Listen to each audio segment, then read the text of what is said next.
अखिल भूमंडलीय सर्व शिरोमणि मुनि समाज के संस्थापक आदि मुनीश्वर योगेश्वर सदगुरुदेव शिवमुनि महाराज की जय। उपस्थित मुनि वृंद, साधु सज्जन वृंद, संत वृंद, साधक वृंद, आध्यात्म ज्ञान के जिज्ञासुओं और प्रेमियों, सभी श्रोता वृंद, आप सबको मेरा कोटिशः नमन, सप्रेम जय जीव। तो आध्यात्मिक चर्चा चल रही है। अब हम लोग सदगुरुदेव शिवमुनि महाराज के दर्शन पर विचार कर रहे हैं ना। सदगुरु अखिल भूमंडलीय सर्व शिरोमणि मुनि समाज की स्थापना की। जगत में पहले से इतनी संस्थाएं हैं, फिर सदगुरुदेव को अखिल भूमंडलीय सर्व शिरोमणि मुनि समाज की स्थापना करने की आवश्यकता क्यों पड़ी? जब देखे दुनिया में लोग, कोई हिंदू, कोई मुस्लिम, कोई सिख, कोई ईसाई, कोई बौद्ध, कोई पारसी, कोई जैन, कोई कुछ ऐसा ही संघ बना के रखे हैं और अपने आप को वैसा ही मानते भी हैं, है ना। कोई अपने को हिंदू मान रहा, कोई अपने को मुसलमान मान रहा, कोई अपने को सिख, कोई अपने को ईसाई, कोई अपने को बौद्ध, कोई पारसी, कोई जैनी, ऐसा ही मान रहे हैं। मनुष्य का वास्तविक ज्ञान समाप्त हो गया, है ना। तो गुरुदेव इसलिए ज्ञान की स्थापना की, है ना। स्वतंत्र विचारकों का, यह स्वतंत्र विचारकों का ज्ञान है। अखिल भूमंडलीय सर्व शिरोमणि मुनि समाज यह चाहती है कि सबको सच्चा ज्ञान हो जाए, है ना। ना कोई हिंदू है, ना मुस्लिम है, ना सिख है, ना ईसाई है, ना कुछ भी है। वह सर्वप्रथम एक इंसान है, मनुष्य आत्मा है और सकल सृष्टि में जितने जीव हैं, जितने प्राणी हैं, प्राणियों में श्रेष्ठ है वह, और पर ब्रह्म परमात्मा है, साक्षात ईश्वर है। लेकिन वह खुद को नहीं जानकर और जगह जगह ईश्वर की स्थापना करके उसकी उपासना में लगे हुआ और अपने भीतर जो ईश्वर है उसी को भूल गया, स्वयं को भूल गया, है ना। जगत का कल्याण करना अगर हम चाहते हैं तो एक दूसरे को सम्मान देना पड़ेगा। सभी ब्रह्म है, इससे बढ़कर और कोई नहीं है। यहाँ जात भेद, धर्म भेद, दुनिया भेद करके मनुष्य को पहचान नहीं सकता है ना, और एक दूसरे को तकलीफ दे रहा है। इसलिए अखिल भूमंडलीय सर्व शिरोमणि मुनि समाज की स्थापना किए गुरुदेव। इस ज्ञान में सबके ज्ञान की बातें हुई हैं और सबसे ऊंचा ज्ञान है आत्मज्ञान। चाहे आप जितने बड़े धार्मिक हों, लेकिन आपको आत्मज्ञान नहीं है तो कोई काम का नहीं, है ना। आत्मज्ञान सबसे बड़ा ज्ञान बताए गुरुदेव। आत्मज्ञान क्या है? अहम अस्मि, मैं हूँ और मैं हूँ का ज्ञान हो जाना। आप हैं, जीवित हैं, चेतन हैं, ब्रह्म हैं, और इस आत्मा के प्रवेश कर लेने से सबके अंदर में प्राण समा जाता है, तो चेतना आ जाती है ना। आकाश, अग्नि, जल, वायु और मिट्टी से बना यह शरीर है, लेकिन इस शरीर के अंदर में इतनी चेतना कहाँ से आई?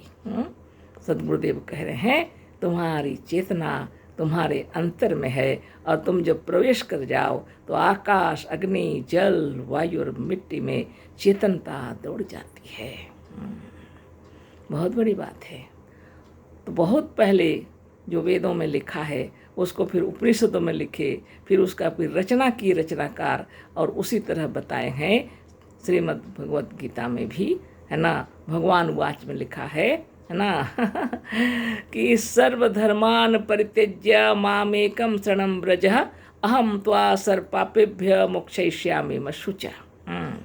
सब धर्मों को छोड़कर एकमात्र मेरी शरण में आ जाओ, मैं तुम्हें हर प्रकार से पवित्र कर दूंगा, शुचि कर दूंगा और मोक्ष का अधिकारी बना दूंगा, मोक्ष प्रदान कर दूंगा। आश्चर्य की बात है, जिस जगत में उस जमाने में जो लिखा गया था उस समय इस तरह की बात तो थी नहीं। हिंदू, मुस्लिम, सिख, ईसाई उसमें कहाँ था? आजकल लोग पढ़ने लगे, सोचे वो सभी धर्मों को छोड़ करके श्री कृष्ण के शरण में जाना है। अच्छी बात है, लेकिन पहले कृष्ण को तो जान लीजिए, है ना। अहम आत्मा गुडाकेश सर्वभूताशय स्थित। हे गुडाकेश, हे अर्जुन, मैं आत्मा हूँ और सभी प्राणियों के भीतर में अहम कहता हुआ विराजमान हूँ। सबके अंदर में मैं हूँ अहम अस्मि का स्मरण हो रहा है। बात करे या न करे, हर जीव को पता है वह जीवित है, वह अस्तित्व का पता है, उसके अस्तित्व का ज्ञान है। इसलिए गुरुदेव कह रहे हैं इसको जानो, है ना। अहम अस्मि का कौन है? यह आत्मा है। आत्मा का मतलब क्या है? अपना आप है। और भगवान कृष्ण वाच लिखा हुआ है, अहम आत्मा गुडाकेश सर्वभूताशे स्थित। सर्वभूत क्या है? आकाश, अग्नि, जल, वायु और मिट्टी से बने हुए इस आशय यानी इस घर के अंदर में मैं रहता हूँ। अहम आत्मा, मैं आत्मा हूँ, है ना। मैं तुम्हारा अपना आप हूँ। अब किसकी शरण में जाना है? स्वयं की शरण में, आपके भीतर जहाँ अहम माम आपका हृदय कह रहा है वहीं जाना है। इसके लिए योग साधन करना पड़ता है। ऐसे कैसे जाएंगे? बिना ध्यान से जाना मुश्किल है। सारी दुनिया छान मार लीजिए, लेकिन आप अपने भीतर जाने का मार्ग बाहर नहीं मिलेगा। गुरु के पास जाना पड़ता है, सदगुरु के पास जाना पड़ता है, और जब वह ज्ञान देते हैं तो उसके हिसाब से आपको चलना पड़ेगा। अष्टांग योग की व्याख्या की सदगुरुदेव शिव मुनि महाराज, और इससे पहले भी ऋषि मुनि लोग अष्टांग योग की व्याख्या करते थे। उसका प्रमाण है पातंजलि योग दर्शन शास्त्र, है ना। गुरुदेव शास्त्र को दिखाने के लिए लिखे, पातंजलि योग दर्शन शास्त्र देखो, है ना। तो लोगों ने समझा कि पातंजलि योग दर्शन शास्त्र देख देख के गुरुदेव साधन शिक्षा दिए। ऐसी बात नहीं है ना। उन्होंने प्रमाणित किया, देखो वेदों में लिखा हुआ है, देखो सब जगह लिखा हुआ है, लेकिन तुम लोग उसको देख नहीं पा रहे हो। पातंजलि योग दर्शन जो है उसमें देखो, है ना।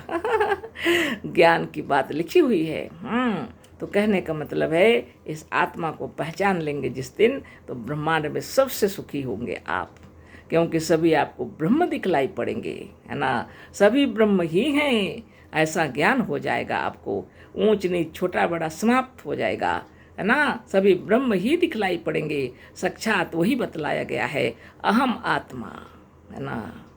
अहम आत्मा गुडाकेश सर्वभूताशे स्थित। इस पंचभूत के अंदर में अहम कहता हुआ मैं हूँ। लोग इसको समझ नहीं सके और सकल विश्व को उसका स्थान बता दिया।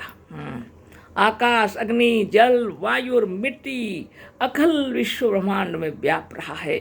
और सद्गुरुदेव कह रहे हैं सबसे पहले तुम्हारे भीतर विराजमान है, और इसी का माने हजारों गुना अधिक बड़ा होकर के बाहर में दिखाई पड़ रहा। किसको पता था? मालूम नहीं था, है ना।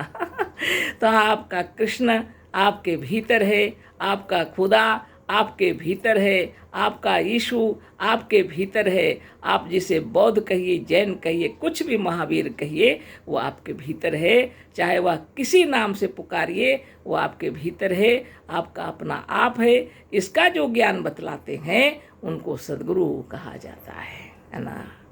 आपके ब्रह्म ज्ञान को जानने के लिए आपको योग करना पड़ेगा। अष्टांग योग की व्याख्या के गुरुदेव, और पहला है उसमें अहिंसा, है ना। जो अहिंसा का पालन करेगा उसी का अपना आप का ज्ञान होगा, उसी को, किसी दूसरे को होना मुश्किल है। अहिंसा का मतलब होता है ईर्षा, द्वेष, छल, प्रपंच, कपट, इन विचारों से दूर हो जाना। साधारण रीति में किसी जीव की हत्या न करना अहिंसा है। लेकिन सद्गुरुदेव कहते हैं विकट परिस्थिति आ जाने पर किसी जीव की हत्या कर सकते हैं। जैसे कोई पागल कुत्ता हो गया, या तो कोई तरह का, आजकल तो विज्ञान ऐसा हो गया कि सबको स्वस्थ कर देते हैं। ज़रूरत पड़ा, जैसे सांप भी हो गया तो उसको भी पकड़ के ले जाते हैं, है ना, उसको अच्छी जगह पर ले जाते हैं। कुत्ता अगर पागल हो जाए तो उसको हॉस्पिटल ले सकते हैं। यानी आप जो भी कर सकते, किसी जीव को अगर मारना ना पड़े तो नहीं मारना चाहिए। अकारण किसी जीव का वध न करना अहिंसा है। अकारण, बिना कारण के किसी जीव का वध नहीं करना चाहिए, है ना। योगियों को इसका पालन करना पड़ता है ना। और ध्यान और तपस्या में बैठे हैं तो एक मच्छर भी नहीं मार सकते, एक कोई चीज़ को आप मार नहीं सकते। साधन में जब आप बैठे हैं उस समय ध्यान में रहना है आपको, है ना। इसलिए अच्छा से घर को ऐसा रखिए मच्छर भी ना काटे। अच्छा से साधन ध्यान तपस्या में तल्लीन होइए, किसी जीव को नहीं मारिए, और किसी के बारे में विरोधी बात तो उस समय सोचना ही नहीं है, उसमें ध्यान में मगन हो जाना है। तो अहिंसा है परम धर्म, है ना। अहिंसा का पालन जो जो करेंगे तो हृदय खुशी से आनंद से भर जाएगा। ईर्षा, द्वेष, छल, प्रपंच, कपट, ये जो दुर्विचार हैं, इनको ज्यों ज्यों निकालते जाएंगे त्यों त्यों शरीर स्वस्थ होता जाएगा। ना तस्य रोगो न जरा न मृत्यु प्राप्तस्य योगाग्निमयम शरीरम, लिखा हुआ है। पहला धर्म है अहिंसा का पालन करना, और फिर आगे फिर कल चर्चा होगी, है ना। अशेष धन्यवाद, कोटिशः नमन, सप्रेम जय जीव। सद्गुरुदेव शिव मुनि महाराज की जय।